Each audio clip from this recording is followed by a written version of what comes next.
今日我同第7屆嘅現任議員同埋第8屆候任議員呢，係團結一心，一齊同大家去見面。過去呢2個星期呢，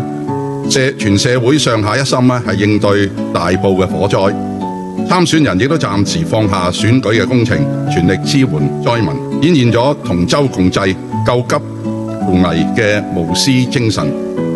與此同時，立法會換屆選舉係如期舉行，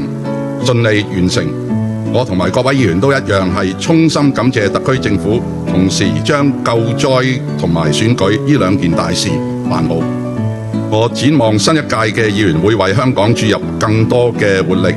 與特區政府攜手推動改革，不單係做好火災善後嘅工作，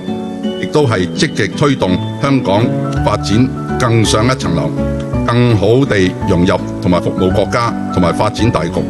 造福香港，貢獻國家。